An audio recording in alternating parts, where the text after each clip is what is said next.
जिन जिन के बाल गिरते हों या ये कि बालों के अंदर स्प्लिट एंड्स हों या बाल टूट रहे हों, क्योंकि बाल गिरने का मतलब जड़ होता है, बाल टूटने का मतलब बीच में से टूटना, और स्प्लिट एंड्स का मतलब एक बाल में से दूसरा बाल ग्रो हो रहा है, एंड्स जो है वो ख़राब हो जाते हैं।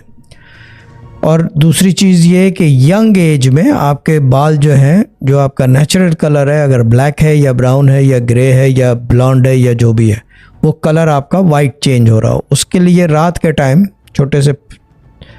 शीशे वाला ग्लास होता है ना, क्लियर ग्लास, यानी कि लाइक जैसे बॉटल होती है शीशे वाला ग्लास, उसके अंदर पानी डाल लें, रूम टेम्परेचर का पानी, और 2 आंवले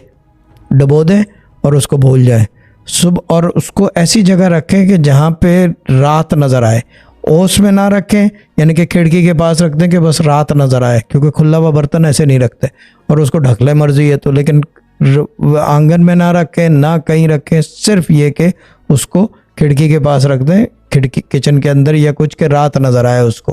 वो रात भर डबो के रखें। सुबह उठ के नाश्ता वाश्ता सूतने के बाद, खाने के बाद, जब भी मौका मिले तो सुबह के टाइम उसको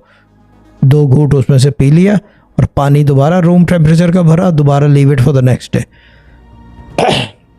ये रोज़ाना करना है फॉर रिपीटेडली। आंवले जो हैं, जो 2 दाने इतने से आंवले होते हैं, ये चलेंगे तकरीबन 1 से 2 हफ्ते तक चला लें, फिर वो आंवले फेंक दें, दोबारा ग्लास में डालें और दोबारा उसको डबो लें, तो ये बालों को आपके घना कर देगा और ख़ूबसूरत बना देगा। जब आप पानी पियोगे नोटिस करोगे कि उसके अंदर उसका टेक्सचर के अंदर एक ऑयलीनेस आ जाएगी, and that is the most effective thing. वही बालों के काम आती है। जब ये आंवले का तेल और ये तेल वो तेल सब आंवले से बनता है।